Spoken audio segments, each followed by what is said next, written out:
हाँ जी दोस्तों, good evening. तो मैं मरुधर देथा केडी कैंपस जयपुर के ऑनलाइन प्लेटफॉर्म पर आप सभी का स्वागत करता हूँ। अपन पढ़ रहे थे एंशियंट हिस्ट्री ऑफ राजस्थान, ठीक है। तो उसमें अपन ने एक पहले बागोर और तिलवाड़ा शहर, ये 5 साइट अपन ने ये देखी थी। और आगे अपन आज जो ताम्रपाषाण काल है उसके बारे में चर्चा करेंगे, ठीक है। जो नेक्स्ट जो काल है अपने इंडियन हिस्ट्री के अकॉर्डिंग, उसके अकॉर्डिंग अपने राजस्थान में कौन सी साइट मिली है तो उसके बारे में आज अपन पढ़ेंगे। तो अपने कौन से हेडिंग आ गई, ताम्रपाषाण काल, ठीक है, पाषाण काल के बाद में।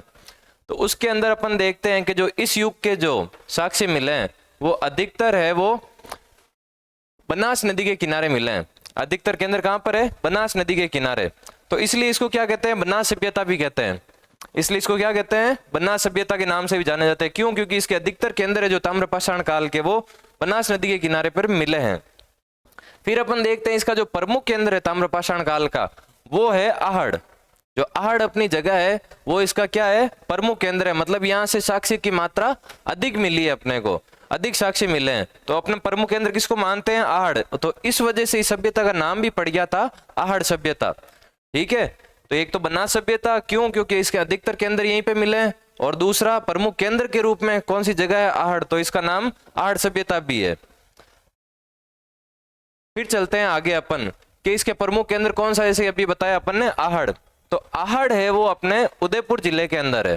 कहां पर है, उदयपुर जिले के अंदर ये स्थान स्थित है। फिर इसमें अपन देखते हैं कि इसका जो प्राचीन नाम है या प्राचीन ग्रंथों के अंदर इसका नाम है वो इसका नाम है आगाटपुर या आठपुर। क्या नाम है, आगाटपुर या आठपुर, जो अपने ग्रंथों के अंदर मिलता है। फिर इसके बाद देखते हैं अपने इसका स्थानीय नाम क्या है। जो वहां के लोग थे वो इसको किस नाम से बुलाते थे, तो वो उसका नाम है धूलकोट। क्या नाम है, धूलकोट। ये रहा इसका धूलकोट स्थानीय नाम और प्राचीन नाम आगाटपुर या आठपुर। फिर इसके बाद देखते हैं ये कौन सी नदी के किनारे है। अपन देखते थे नदी, उत्खनन करता और साक्ष्य। तो इसमें नदी कौन सी हो गई, तो इस इलाके में बहने वाली नदी का नाम है आयड़ या फिर बेड़च। क्या नाम है, आयड़ या बेड़च, दोनों एक ही नदी का नाम है। तो ये हो गया इसके नदी का नाम। फिर इसके बाद इसकी खोज किसने करी, तो वो थे आरसी अग्रवाल, रतन चंद्र अग्रवाल, जिन्होंने इस सभ्यता की खोज करी। और उत्खननकर्ता के अंदर अपने 4 नाम आते हैं। एक तो वीएन मिश्र, वीरेंद्रनाथ मिश्र, एक एचडी सांकलिया, ठीक है, हंसमुख धीरज सांकलिया इनका पूरा नाम है। फिर एक है अक्षकीर्ति व्यास, और एक जो जिन्होंने खोज करी है वो भी उत्खनन के अंदर सम्मिलित है, जिनका नाम है आरसी अग्रवाल, रतन चंद्र अग्रवाल। तो ये इनका थोड़ा बेसिक हो गया आहड़ के बारे में क्या क्या, कि एक तो इसका प्राचीन नाम ग्रंथों के अंदर क्या मिलता है, आगाटपुर या आठपुर। फिर इसका स्थानीय नाम क्या है, धूलकोट। कौन सी नदी के किनारे पे मिलता है, तो ये है आपके आयड़ या बेड़च। खोज किसने करी है इस सभ्यता की, तो वो है आरसी अग्रवाल। उत्खनन के अंदर 4 नाम याद रखने हैं आपको, वीरेंद्रनाथ मिश्र, एचडी सांकलिया और अक्षयकीर्ति व्यास और ये आरसी अग्रवाल। तो ये हो गया आहड़ के बारे में। फिर अपन देखते हैं इसके साक्ष्य, कि साक्ष्य यहाँ से क्या क्या मिले हैं। तो साक्ष्य के अंदर अपन देखते हैं तांबे की भट्टियां हैं वो अधिक मात्रा के अंदर मिली है। किसकी, तांबे की भट्टियां।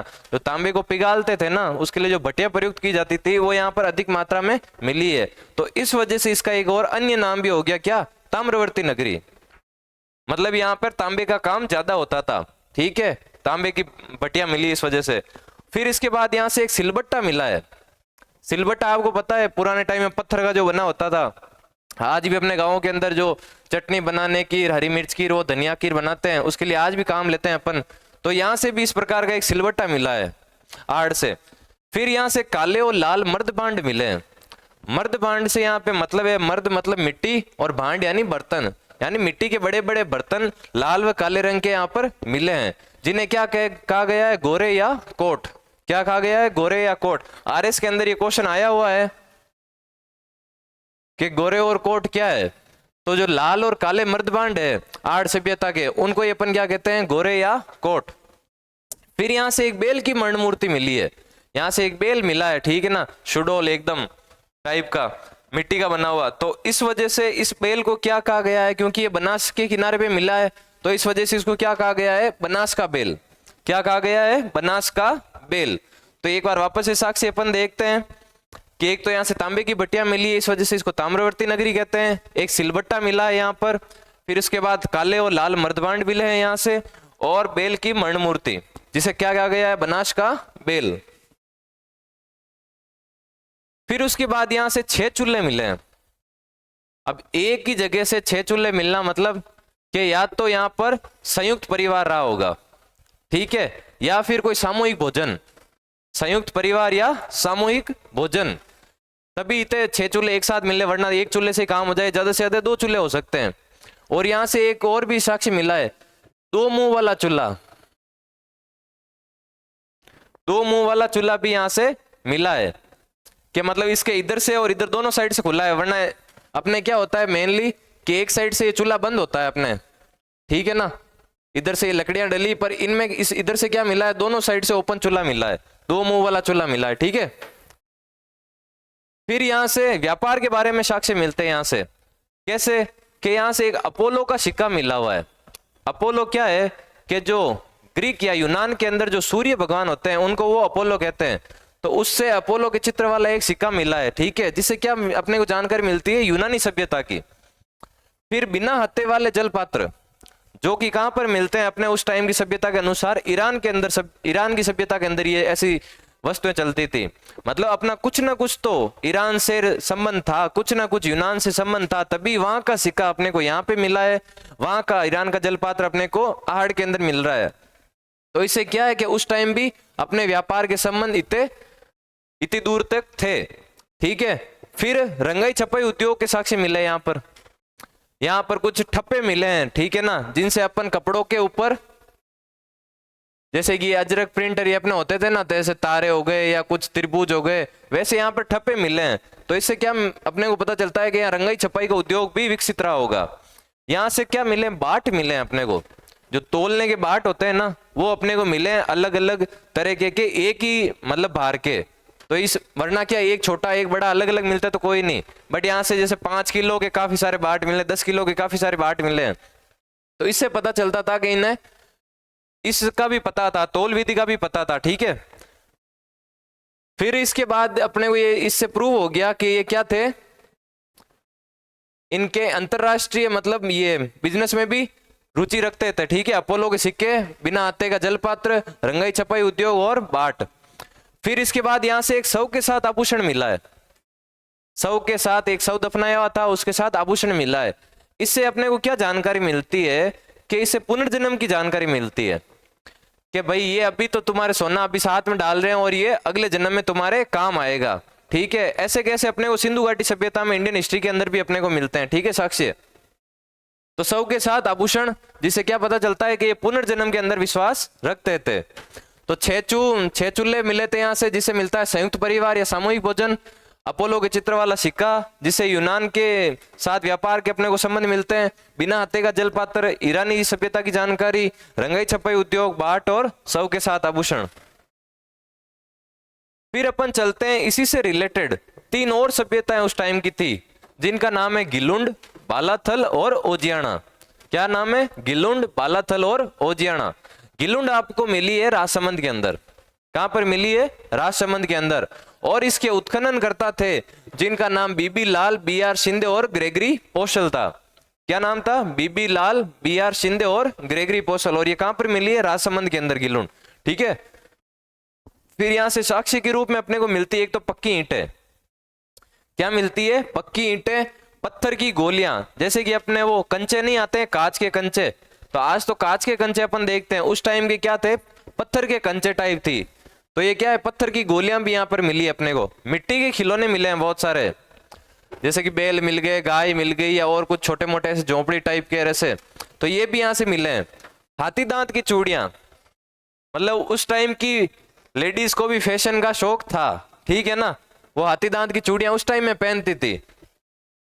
तो ये 4 साक्ष्य यहाँ से अपने को मिलते हैं। क्या क्या? पक्की ईंटें, पत्थर की गोलियां और मिट्टी के खिलौने और हाथी दांत की चूड़ियां।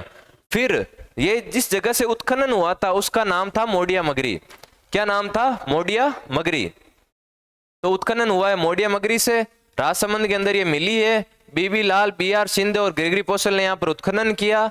4 साक्ष्य मिले हैं पक्की ईंटों के, और ये क्या नाम है, पत्थर की गोलियां, मिट्टी के खिलौने और हाथी दांत की चूड़ियां। तो ये हो गया आपका गिलुंड के बारे में। फिर नेक्स्ट चलते हैं बालाथल। बालाथल है वो आपके उदयपुर के अंदर स्थित है। कहां पर है? उदयपुर के अंदर। और इसे कहते हैं अपन कि इसका संबंध हड़प्पा सभ्यता थी ना जो, उससे है। बालाथल का संबंध अपन किससे मानते हैं, यहां से जो मिले साक्षी हैं इनके आधार पर अपन कहते हैं कि इसका जो संबंध है वो हड़प्पा सभ्यता से था कहीं ना कहीं। तो ये हो गया इससे। फिर इसका उत्खनन वीरेंद्रनाथ मिश्र, इन्होंने कई साइट से उत्खनन की थी, ठीक है। तो वीरेंद्रनाथ मिश्र ने आहड़ का भी किया, इनका भी किया है, बालाथल का, बागौर में भी इन्होंने किया है, तिलवाड़ा के अंदर भी वीरेंद्रनाथ मिश्र थे। तो काफी जगह आपके ये एक वर्ड कॉमन आएगा, ठीक है ये सब। तो ये हो गया उत्खनन करता है आपके वीरेंद्रनाथ मिश्र। फिर आते हैं साक्ष्य। साक्ष्य के अंदर अपन देखते हैं कि यहाँ पर एक तो हाथ से बुना हुआ कपड़ा मिला है। क्या मिला है? हाथ से बुना हुआ कपड़ा मिला है आपको यहाँ से। फिर एक 11 कमरों का मकान मिला है। ये हो ना हो पक्का सामूहिक परिवार ही रहा होगा, तभी इतना बड़ा भवन बनाया था उन्होंने, काफी बड़ा एक संयुक्त परिवार रहा होगा। तो 11 कमरों का मकान, हाथ से बुना हुआ कपड़ा। फिर यहाँ से आहड़ के अंदर तो अपने को ताम्र की भट्टियां मिली थी, तांबे की भट्टियां मिली थी, इसलिए अपन इसको ताम्रवर्ती नगरी कहा था। वैसे यहाँ से अपने को मिली है लोहे गलाने की भट्टियां। बालाथल से क्या मिली है? लोहे गलाने की भट्टियां। और चौथा जो साक्ष्य है वो आपका है नलकूप। क्या है आपका? नलकूप मिला यहाँ से। तो ये हो गया बालाथल के बारे में। बालाथल के बारे में अपन देखा है कि एक तो उदयपुर के अंदर ये स्थित है। फिर इसमें ये अपन कहते हैं कि हड़प्पा सभ्यता से इसका कहीं ना कहीं पे संबंध था। फिर इसके उत्खननकर्ता के रूप में अपन कहते हैं वीरेंद्रनाथ मिश्र। फिर यहाँ से जो साक्ष्य मिले उसके अंदर कहते हैं अपन हाथ से बुना कपड़ा, 11 कमरों का मकान, फिर यहाँ पर लोहे गलाने की भट्टियां और नलकूप। तो ये हो गया बालाथल के बारे में। फिर फोर्थ आती है आपके ओजियाना। ओजियाना है जो भीलवाड़ा के अंदर स्थित है। ये कहां पर है? भीलवाड़ा के अंदर। और इसके अंदर उत्खननकर्ता के रूप में अपन देखते हैं 2 व्यक्तियों को, कि एक तो हो गए BR मीणा और आलोक त्रिपाठी। क्या है? BR मीणा और आलोक त्रिपाठी।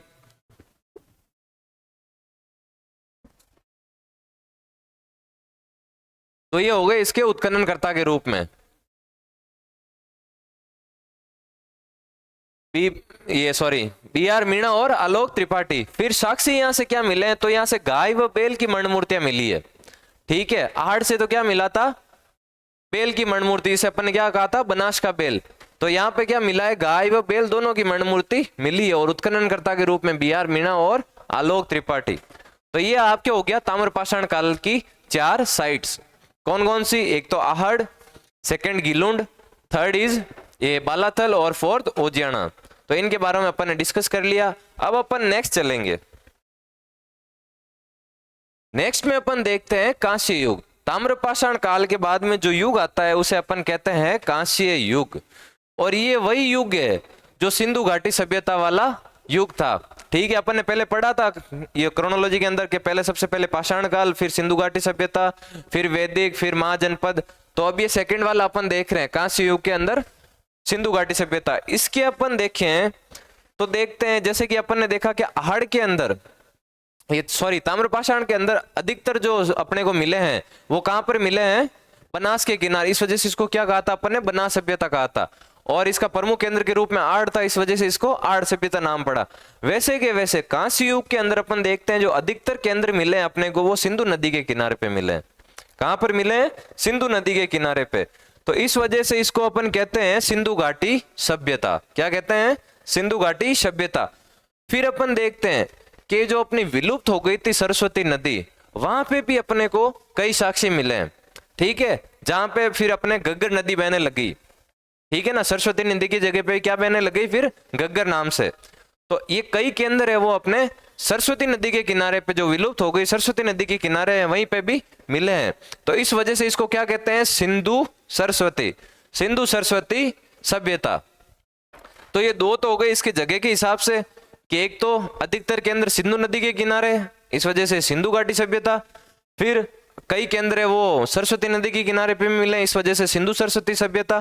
फिर अपन देखते हैं इसका जो प्रमुख केंद्र है, ठीक है, या फर्स्ट केंद्र है इसका, वो अपने को मिला है हड़प्पा पे, जो कि अभी फिलहाल पाकिस्तान के अंदर है। तो वो हड़प्पा के अंदर इसको अपने को प्रथम केंद्र मिला है, इस वजह से अपन इसको हड़प्पा सभ्यता भी कहते हैं। तो ये हो गए इसके 3 नाम कांस्य युग के अंदर, ठीक है, सिंधु सभ्यता, सिंधु घाटी सभ्यता, सिंधु सरस्वती सभ्यता और हड़प्पा सभ्यता। फिर चलते हैं अपन कि राजस्थान के अंदर अपने इस सभ्यता से रिलेटेड कौन से केंद्र मिले हैं। तो उसके अंदर अपन देखते हैं कालीबंगा। कौन सा? कालीबंगा। राजस्थान के अंदर अपने को इस काल का अपने को कालीबंगा सेंटर मिला है। कालीबंगा से अर्थ है, काली का मतलब तो वही कलर से हो गया, ठीक है, और बंगा, बंगा यानी होती है चूड़ियां। हनुमानगढ़ साइड क्षेत्र में, अपने पंजाब हरियाणा साइड क्षेत्र में, बल्कि राजस्थान के अंदर भी अपन बंगा चूड़ियों को ही कहते हैं, ठीक है ना। तो ये हो गया इसे अपने काली चूड़ियां शाब्दिक अर्थ हो गया, और जिला इसका हो गया अपने हनुमानगढ़। कौन सा हो गया? हनुमानगढ़। फिर इसके अंदर अपन देखते हैं उत्खननकर्ता। उत्खननकर्ता अपने कौन से हैं? तो उत्खननकर्ता के रूप में अपने इसमें देखते हैं कि एक तो इसके हो गए बीबी लाल और सेकंड हो गया बीके थापर, ठीक है, ब्रजभूषण लाल और बालकृष्ण थापर, ये इनका पूरा नाम है। कालीबंगा से शाब्दिक अर्थ से हो गया अपने क्या नाम है? काली चूड़ियां। फिर इस जिला कौन सा हो गया आपका? हनुमानगढ़। फिर नदी तो घग्गर नदी हो गया इसका। कालीबंगा किस नदी के किनारे पर है? तो ये घग्गर नदी। अपने को पता है कि जो ये आज भी राजस्थान के इस वाले इलाके में हनुमानगढ़ और गंगानगर, यहाँ पर घग्गर नदी बहती है, ठीक है ना। तो ये कालीबंगा किस नदी के किनारे पे मिला है आपको? घग्गर नदी के किनारे पे।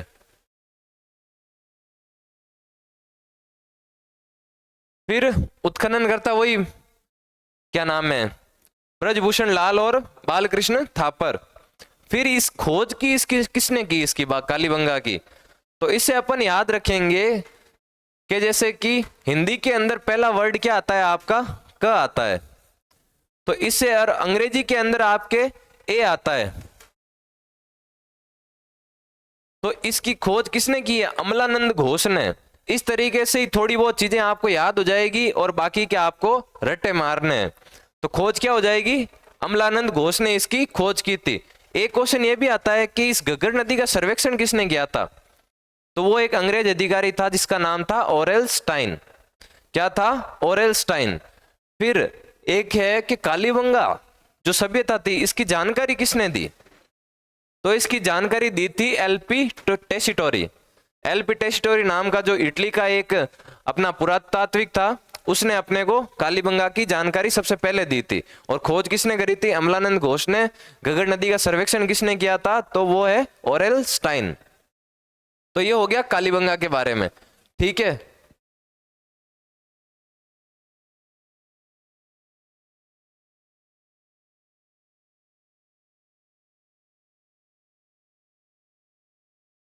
फिर जो दशरथ शर्मा थे अपने इतिहासकार, उन्होंने इनको क्या कहा है कि ये हड़प्पा सभ्यता की तीसरी राजधानी है।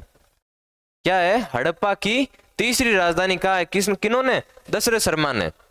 तो ये कालीबंगा के बारे में आपको ये मेन चीजें हैं। फिर अपन इसके बारे में पढ़ेंगे इसके कि इसमें 5 स्तर में खुदाई हुई है। कालीबंगा के अंदर 5 स्तरों में खुदाई हुई है। 5 स्तर किस प्रकार कि इसमें से 2 स्तर तो है वो प्राक हड़प्पा के हैं, मतलब प्री हड़प्पा, हड़प्पा से भी पहले के स्तर प्राप्त हुए हैं। और 2 हैं वो हड़प्पा कालीन या विकसित हड़प्पा के टाइम के, ये 3 है सॉरी, वो है हड़प्पा कालीन या विकसित हड़प्पा के टाइम के अपने को प्राप्त हुए हैं। तो आप इनमें से देखोगे कि प्राक हड़प्पा के ऊपर नहीं मिलेंगे, हड़प्पा से भी पहले के हैं, तो मतलब वो नीचे दबे होंगे कहीं ना कहीं। तो जो शुरू के ये 5 स्तर हो गए 1 2 3 4 5, इसके अंदर हड़प्पा से पहले के जो स्तर हैं वो नीचे की साइड होंगे। तो ये शुरू के जो 2 स्तर हैं वो तो हो गए प्राक हड़प्पा के। फिर कहीं ना कहीं कुछ प्राकृतिक घटनाओं या किसी वजह से, आपदाओं की वजह से ये तो नष्ट हो गए और इनके ऊपर मिट्टी विट्टी कुछ आ गई होगी, और इसके ऊपर हड़प्पा वालों ने क्या किया? नई सभ्यता का अपना विकास किया है। तो यहां से हो जाएगा हड़प्पा कालीन। तो हड़प्पा कालीन मिले हैं 3 4 एंड 5 स्तर की जो खुदाई हुई है उसके अंदर हड़प्पा कालीन साक्ष्य मिले, यहाँ विकसित हड़प्पा के साक्ष्य मिले। फिर इसके बाद अपन देखते हैं कि कालीबंगा को 2 भागों के अंदर अपने को देखा गया है, ठीक है। इसका जो पश्चिमी भाग था जो कि ऊंचा था, वहां पर अपने दुर्ग मिले हैं, और उन दुर्ग के अंदर क्या था? प्रशासनिक भवन। जो एडमिनिस्ट्रेटिव हाउस थे वो यहाँ पर मिले हैं अपने को।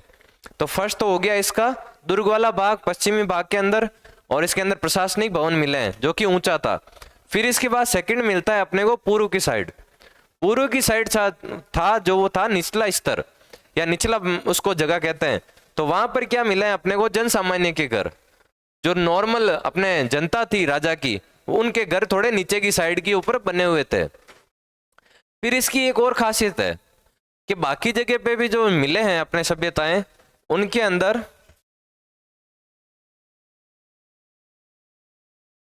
ये दुर्ग हो गया जैसे,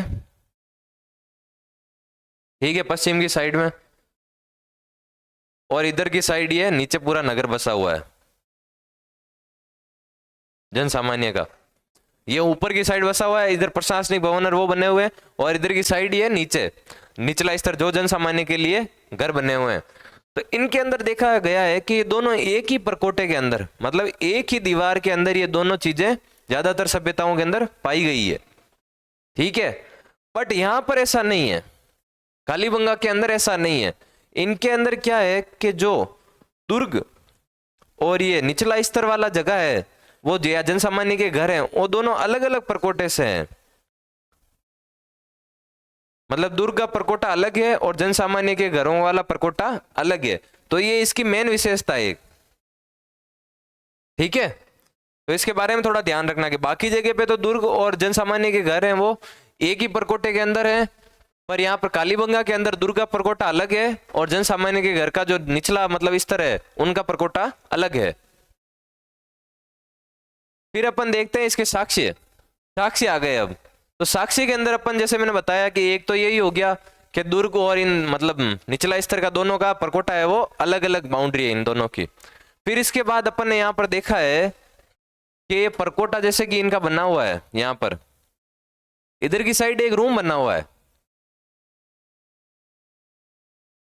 इधर की साइड यहाँ पर एंट्री गेट पर एक रूम बना हुआ है। इससे क्या जानकारी मिलती है कि इन्होंने अपने यहाँ पर खुद का पर्सनल द्वारपाल बैठाया हुआ था, सिक्योरिटी गार्ड बैठाया हुआ था यहाँ पर, ठीक है।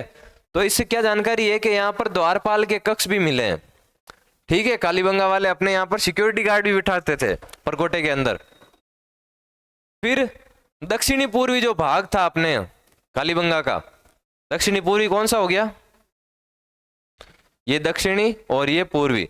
इधर की साइड अपने को जुते हुए खेत के साक्ष्य मिले हैं। जुते हुए खेत के क्या मिले हैं, साक्ष्य। फिर एक यहां से और अपने को चीज मिलती है कि ये एक साथ दो फसलें उगाते थे। क्या करते थे, एक साथ दो फसलें।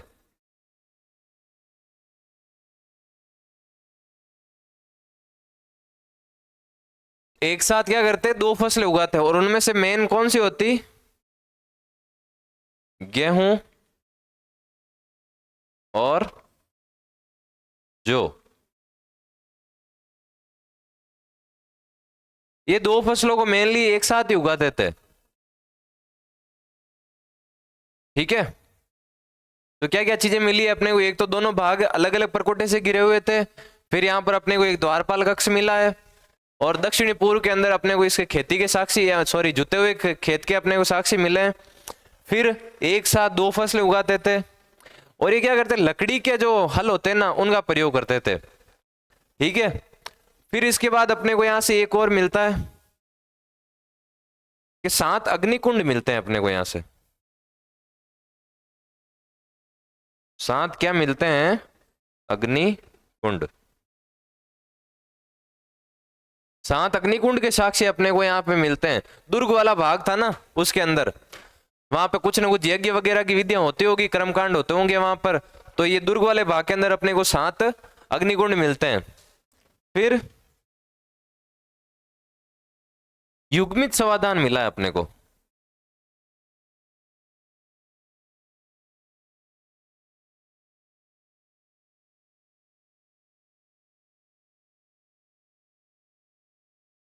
युग्मित समाधान। अब युग्मित समाधान क्या हो सकता है कि इससे दो चीजें अपने को देखने को मिलती है कि या तो जो मरने वाला था वो कोई राजा या राज परिवार का व्यक्ति होगा, और उस टाइम की ऐसी कोई परंपरा होगी कि उसमें अपने साथ कोई दास को या जबरदस्ती जिंदा किसी व्यक्ति को साथ में गाड़ते थे, अपने नौकर को साथ में उसके साथ भी दफनाते थे। तो एक तो ये हो सकता है कि इस वजह से ये युग्मी समाधान हो सकता है। एक दूसरी और परंपरा क्या हो सकती है कि इसका कोई खास बेली या इसकी प्रेमिका रही होगी, वो है जो इसके साथ में दफन हुई होगी इसकी मृत्यु के बाद में, इसका शोक जो इस झेल नहीं पाई और उसने कहा कि मेरे को भी इसके साथ में दफना दो। जैसे कि आज के टाइम में अपने जो मतलब मिडेवल के अंदर अपने जो सती प्रथा देखी जाती थी, तो उस प्रकार के उस टाइम की कोई रिचुअल्स रहे होंगे इनके, तो ये इनसे इसकी जानकारी मिलती है। ठीक है, दो प्रकार के, कि या तो कोई वो राजा वगैरह रहा होगा और इसके साथ में अपने को इसके नौकर को या किसी को विशिष्ट को साथ में दफनाया गया, या कोई उसकी प्रेमिका वगैरह रही होगी। फिर यहां से अपने को एक और चीज मिलती है,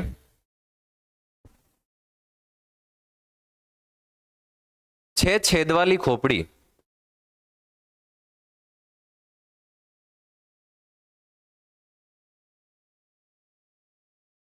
छह छेद वाली खोपड़ी, छह छेद वाली खोपड़ी से क्या समझ सकते हैं अपन?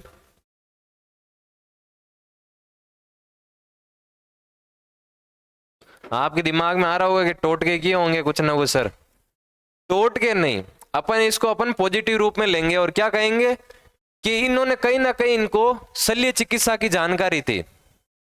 ठीक है ना, इन्होंने कोई ना कोई उस टाइम अपने कुछ कर्मकांड किया, मतलब सॉरी चिकित्सा की होगी उस व्यक्ति के ऊपर, और उसके अंदर कोई दिमाग के अंदर कोई रस्सी वगैरह या कुछ भी भर गई होगी, पस वगैरह, तो उसने उसको फोड़ के और कुछ शल्य चिकित्सा की होगी। तो इससे किसकी जानकारी मिलती है अपने को? शल्य चिकित्सा की, कि वो शल्य चिकित्सा भी से भी वाकिफ थे।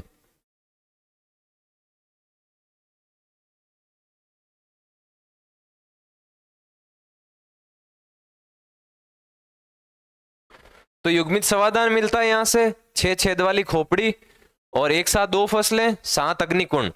फिर यहां से अपने को घरों के अंदर जो यहाँ पर घर मिले हैं, वहां पर इन अपने को क्या मिले हैं कि घरों के अंदर दरारें मिली है, अपने को दरारें देखने को मिली है। तो नेक्स्ट अपन देखते हैं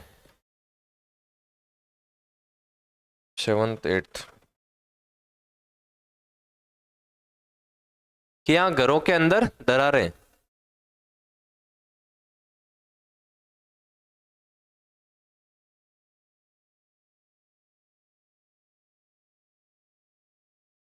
तो घरों के अंदर दरारने का क्या रीजन हो सकता है? कि हो सकता है कहीं ना कहीं यहाँ पर भूकंप वगैरह कुछ आया होगा,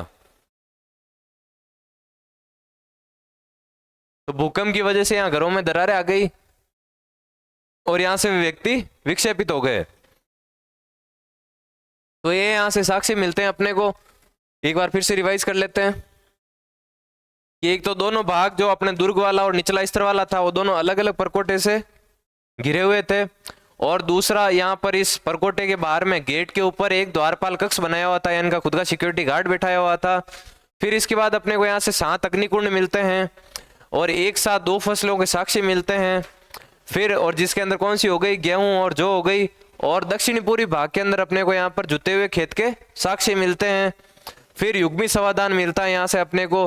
फिर इसके बाद 6 छेद वाली खोपड़ी मिलती है, जिससे क्या पता चलता है कि ये शल्य चिकित्सा से भी वाकिफ थे। और लास्ट आपके हो गया घरों में दरारें यहाँ पर मिलती है, जिससे क्या पता चलता है कि यहाँ हो ना हो भूकंप आया होगा। ठीक है, तो ये हो गई आपकी कालीबंगा, काफी बड़ी है और इम्पोर्टेंट भी है। राजस्थान के अपने जो आरएस के अंदर जो एग्जाम क्वेश्चन आते हैं उसके अंदर कई बार इसने कालीबंगा से उत्खनन के रूप में, साक्ष्य के रूप में क्वेश्चन रिपीट हुए हैं। ठीक है, फिर इसी से ही अपने संबंधित एक और अपन देखते हैं सभ्यता कांस्य युग की राजस्थान के अंदर, जिसका नाम है शोथी। पहली तो कालीबंगा हो गई, दूसरी है आपके शोथी सभ्यता।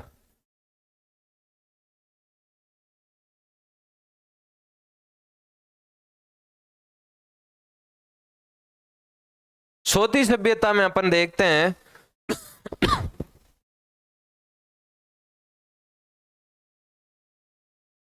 शोथी सभ्यता क्या थी? जो बीकानेर के आसपास वाली सभ्यता थी उसे अपन क्या कहते थे? शोथी सभ्यता कहते थे।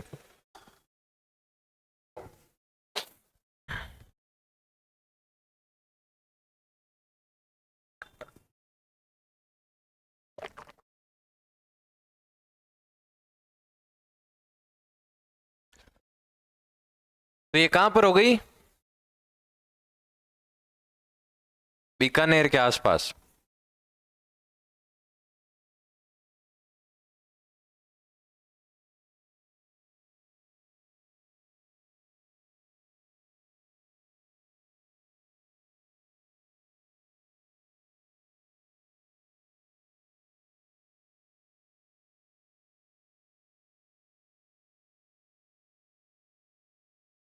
मैन ये नाम याद रखना।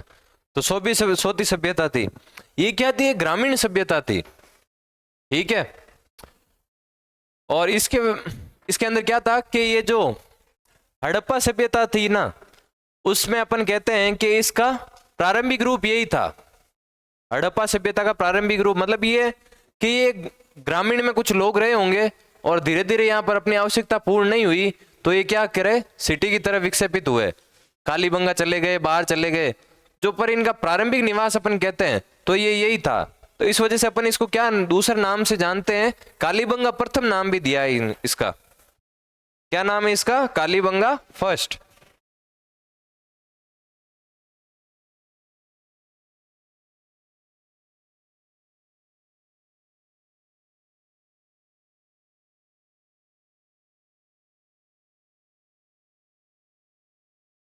कालीबंगा फर्स्ट। फिर इसकी खोज किसने की? तो जिसकी खोज कालीबंगा मतलब कालीबंगा की खोज जिसने की वही उसी ने, अमलानंद घोष। अमलानंद घोष।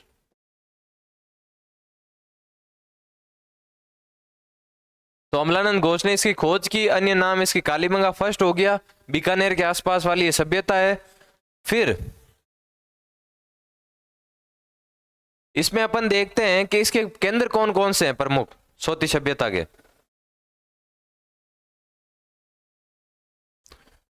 तो इसके केंद्र हैं अपने बीकानेर के पास दो जगह है। First is Savaniya and the second one is Pugal.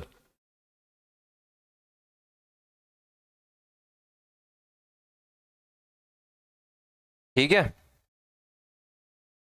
सावणिया and पुगल, ये इसके क्या है? दो केंद्र है। तो ये हो गई सोती सभ्यता के बारे में जानकारी। फिर अपन एक देखा कि अपन ने पीछे एक चीज नहीं लिखी, तो कालीबंगा के अंदर अपने को कच्ची ईंटों के साक्ष्य मिले।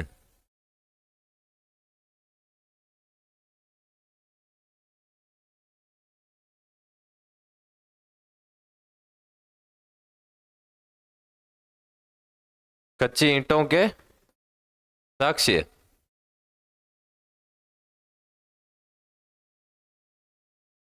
तो इस वजह से अपन क्या आशंका लगाते हैं कि ये गरीब बस्ती रही होगी,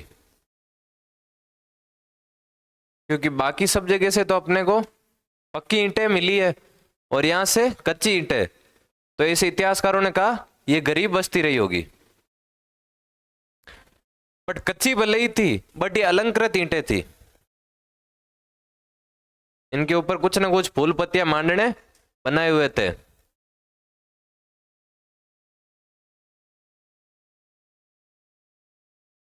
अलंकृत ईंटें।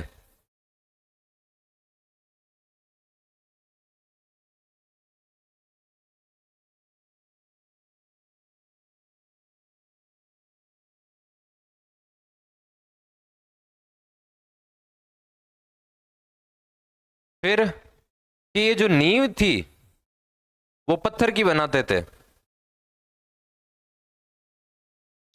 मकान ऊपर कच्ची ईंटों का है बट नींव इनको पत्थर की देनी है।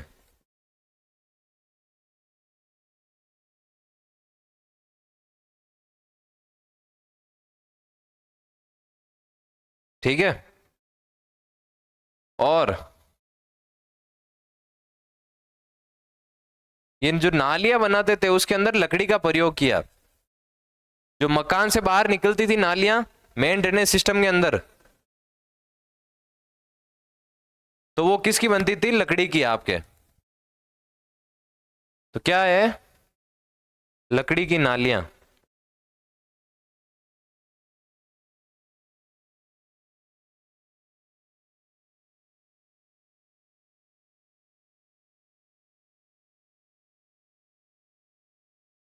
लकड़ी की नालियां अलंकृत ईंटें, कुछ ना कुछ इस पे ऐसे त्रिभुज वगैरह और कुछ पत्तियां और ऐसे बना दी होगी। तो अपन कह दिया, हो सकता है ऐसे ही किसी बच्चे ने कर दिया हो, बट अपन इसको क्या मानते हैं, अलंकृत ईंटें। तो ये हो गई पत्थर की नींव देते थे ऊपर, मकान कच्चे कच्चे ईंटों के बनाते, बट ये नींव क्या देते थे, पत्थर की मजबूत नींव देते थे। फिर लकड़ी की नालियां हो गई इसमें यहाँ पर, तो ये इसके साक्ष्य थोड़े दो तीन और थे।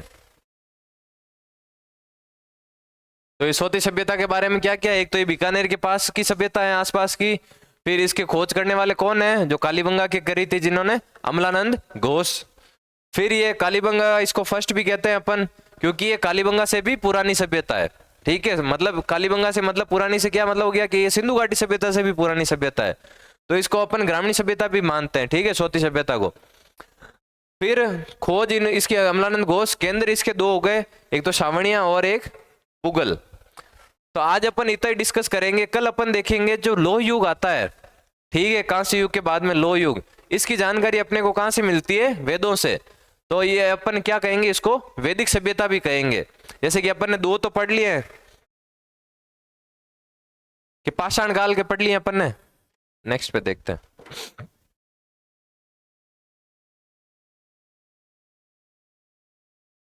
पाषाण काल की अपन ने साइटें देख ली, ठीक है, कौन कौन सी हो गई, एक तो बागोर, तिलवाड़ा,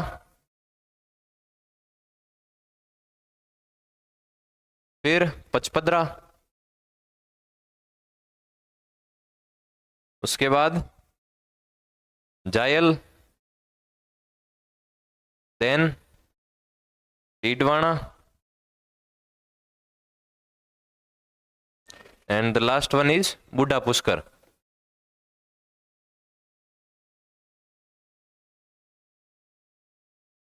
ये अपन ने पढ़ ली पाषाण काल की।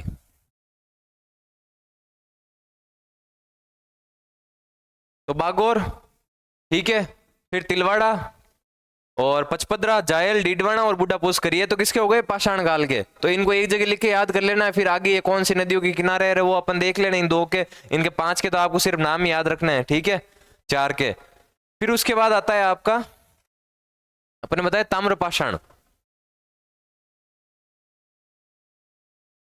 ताम्रपाषाण काल।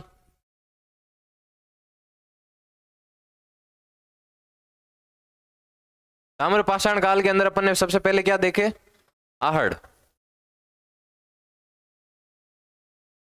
आहड़ सभ्यता देखी। उसके बाद अपन ने क्या देखा था, गिलुंड। फिर गिलुंड के बाद अपन ने देखा था बालाथल। बालाथल के बाद में अपन देखा था ओजियाना।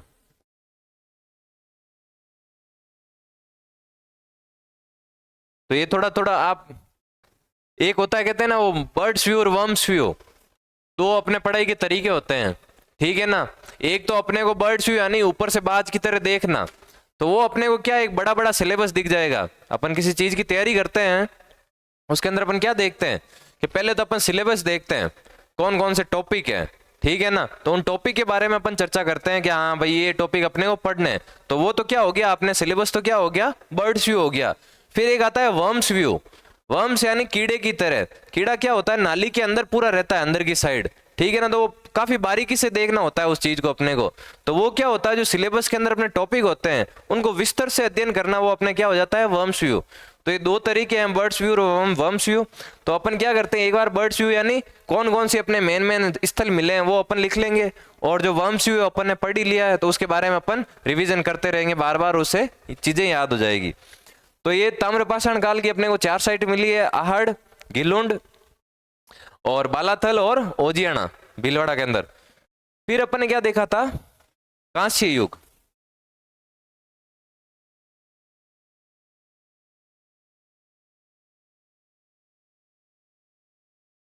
कांस्य युग, कांस्य युग के अंदर क्या था,